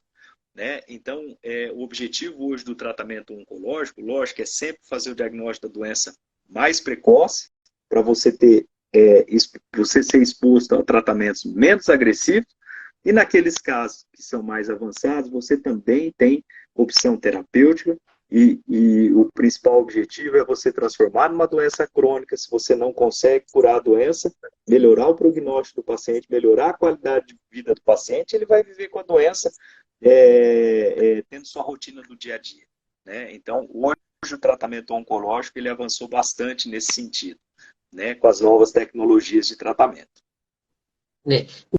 E você vê aí, né, o exemplo mesmo é o teu pai, né, Pablo? Porque, por exemplo, nós estávamos falando aqui do câncer de pulmão, que tem 2 milhões, né, tem lá no Brasil aí 25 mil diagnósticos e 24 mil pessoas morrem de câncer de pulmão, né? E você vê teu pai com diagnóstico de câncer de pulmão metastático, um câncer que há 10 anos atrás era 6 meses de sobrevida, média, né? Teu pai tem 4 anos, bem.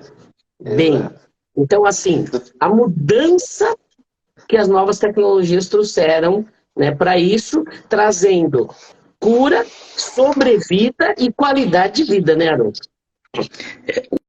Um exemplo aí, a gente pode falar que o Pablo está aqui, o exemplo do pai do Pablo é assim, quando ele foi diagnosticado, há pouco tempo havia sido liberado pela Anvisa um tratamento que não estava nem no rol ainda, né, da operadora, né?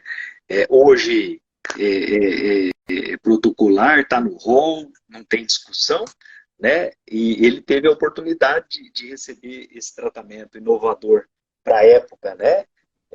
Então, esse é o objetivo. E o objetivo hoje de tratar câncer avançado também é você dar tempo para a ciência, né? Então, anualmente, saem estudos novos, saem novos tratamentos, né? E aquele paciente que há 3 anos atrás ele não tinha muito o que fazer. A gente está falando de época, né, Haroldo? Mas foi em 2019, né? Foi 2019, né? 4 anos. Não é muito tempo. Né? Então, um dos objetivos hoje de você transformar numa doença crônica é isso também. É você dar tempo para a evolução da ciência. Né? O conhecimento dia a dia modifica, né? E vai surgindo coisas novas. Né? Há um ano atrás você não tinha, hoje você tem. Né? O ano que vem você vai ter coisa nova, né? Mais direcionada. Tem as terapias com direcionamento genético, né? Então esses painéis multigênicos, né?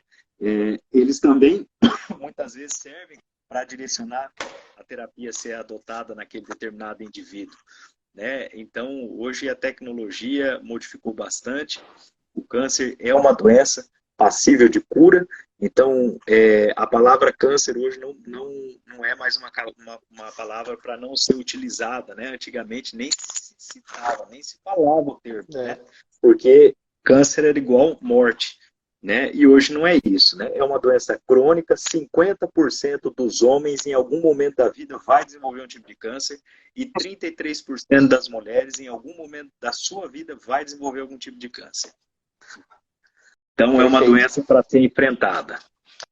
E eu lembro que quando a gente foi, a primeira consulta do meu pai foi com o Dr. Haroldo, né?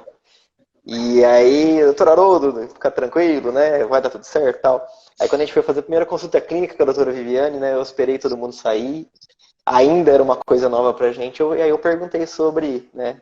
Tempo de sobrevida. A hora que ela falou 6 meses, eu falei, nossa. E ele começou com a quimioterapia.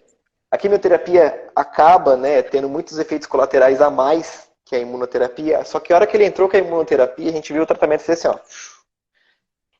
E hoje ele tá lá, melhor que a gente, né? Tá ótimo.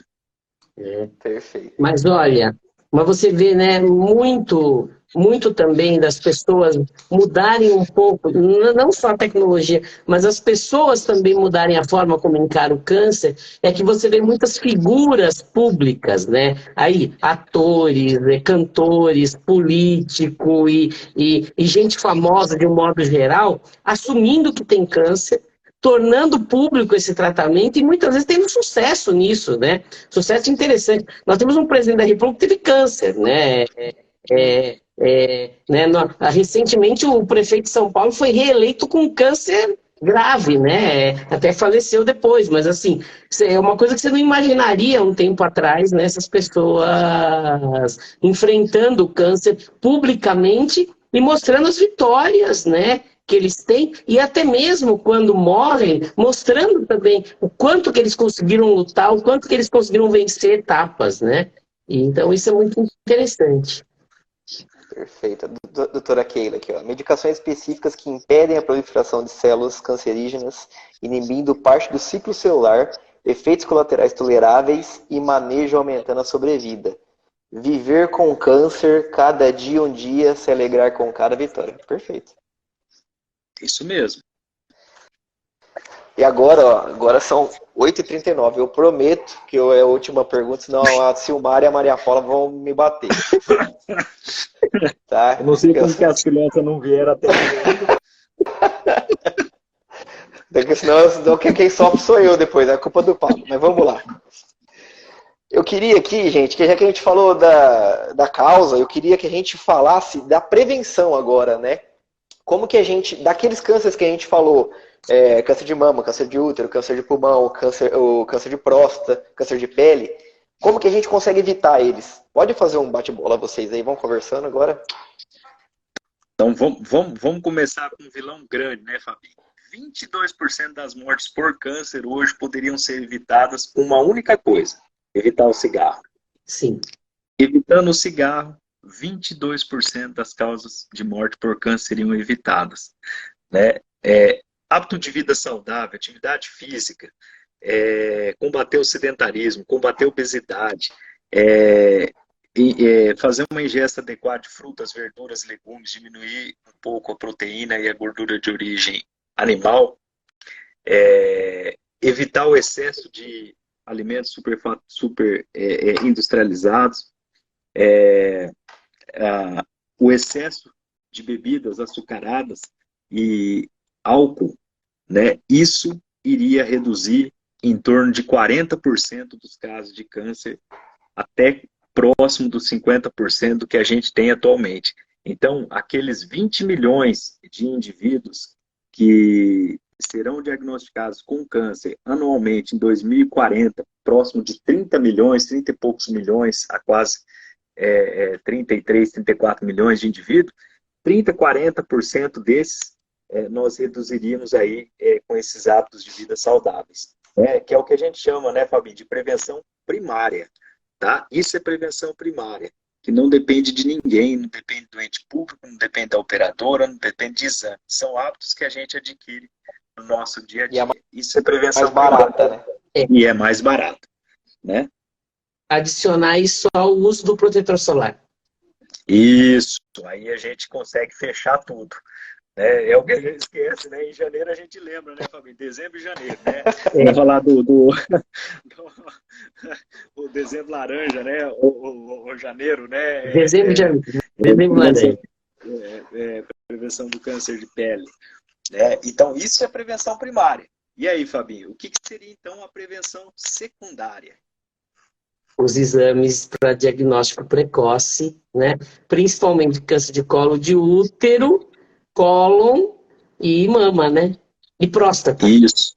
Isso. Então, a prevenção secundária, que é você rastrear aquele indivíduo assintomático. Então, lembrando, né, todos que estão nos ouvindo, que prevenção secundária não é eu chegar com sintoma no médico, não. É eu procurar o médico na minha rotina anual, de acordo com minha faixa etária, o sexo, e eu tentar descobrir se eu tenho algum problema que está se desenvolvendo e fazer esse diagnóstico precocemente, inicialmente. Para câncer, existem alguns tipos de câncer que permitem esse rastreamento.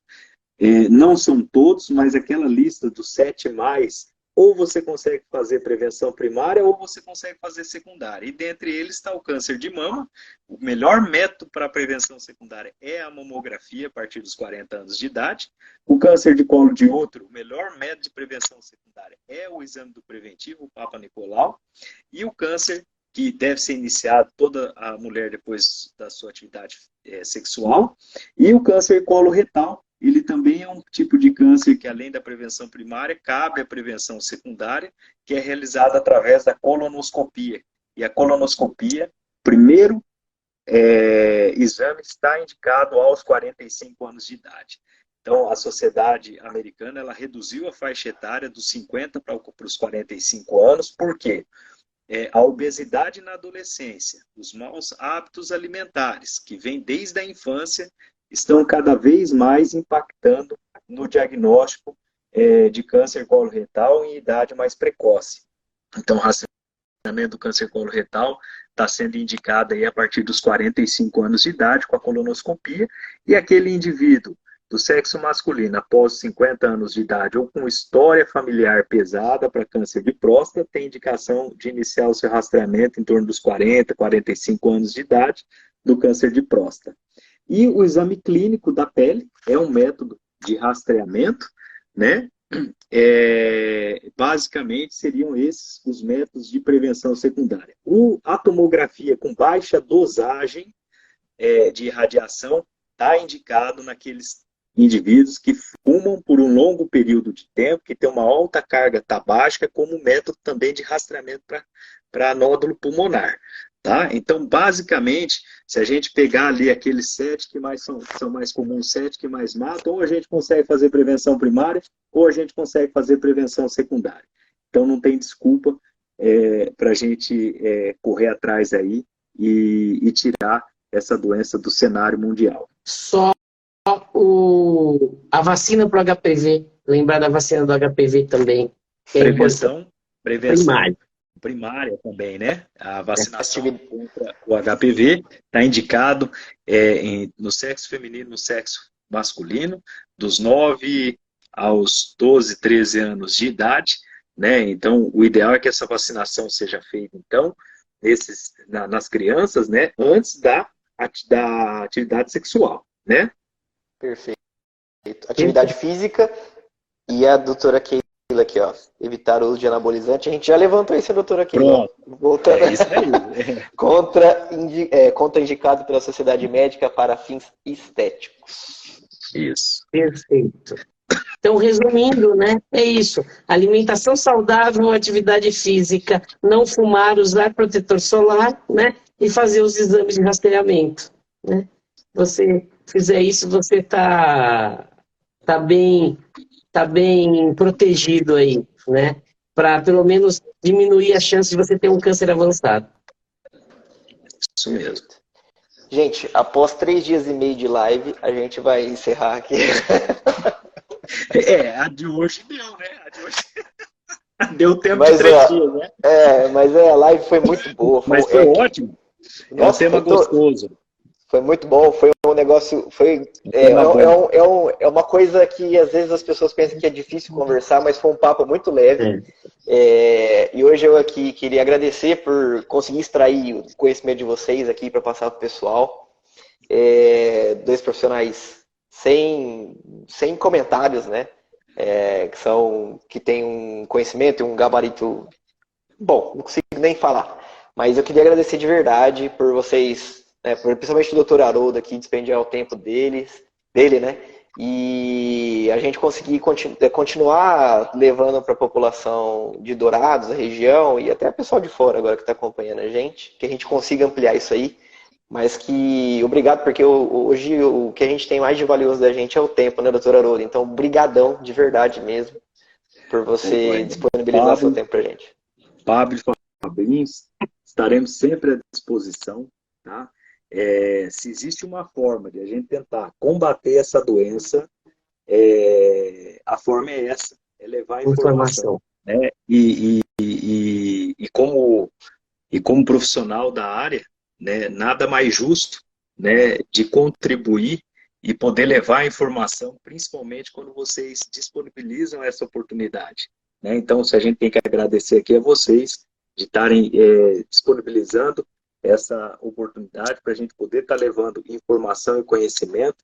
A quem também dedicou uma parte do seu tempo para nos escutar. Né? E se o objetivo for levar a informação, eu sempre vou estar à disposição. Né? Então, eu gostaria de agradecer vocês mais uma vez pelo convite, sempre à disposição. Não tem problema que a live dure 2 horas, tá? A gente vai...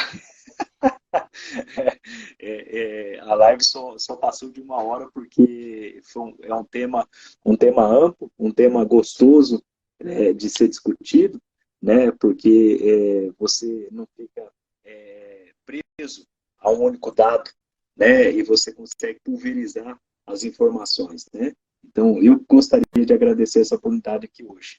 Obrigado, Fabinho. Obrigado, Pablo, mais uma vez pelo convite, tá? A live tá amanhã disponibilizada aqui. Aliás, já vai estar aqui hoje no nosso IGTV. A gente vai marcar um Coclínica aqui também para compartilhar, porque foi muito boa. Amanhã tá no YouTube, tá bom? Então, se vocês estiverem acompanhando também, quiserem ver pelo YouTube. E muito obrigado, Fábio, por favor. Agradecer demais ao pessoal, dizer que quem precisar, lá no Artemio nós temos todos os exames aí necessários para diagnóstico, acompanhamento de câncer, então estamos sempre à disposição, estou todo dia lá, eu e o Pablo estamos todo dia lá no laboratório, à disposição para tirar dúvidas, para o que precisar, para o exame que você necessitar, nós temos um portfólio fantástico de exames lá. Falando do nosso canal do YouTube aí, né? Essa daqui, se eu não me engano, deve ser a live número 90, se eu não me engano. Se não for, tá perto disso. Então, vamos fazer um collab na live de 100, vamos fazer um monte de gente. Tem muita informação lá no nosso canal do YouTube, muita informação sobre vários tipos de câncer, tá? E esse mês, como sábado foi o Dia Mundial de Combate ao Câncer, nós vamos estar com uma série aí de vídeos, trechos de lives falando sobre principalmente prevenção de câncer. Tá, pessoal? Então, muito obrigado. Obrigado, Haroldo. Obrigado, Pablo. E boa noite a todos que acompanharam a gente até esta hora. Obrigado. A live foi tão boa que a gente está se despedindo, o pessoal não para de entrar. Obrigado, gente. Boa noite, boa noite. Então tá. Fiquem com Deus. Obrigadão. Boa noite. Até mais. Tchau, tchau. Tchau.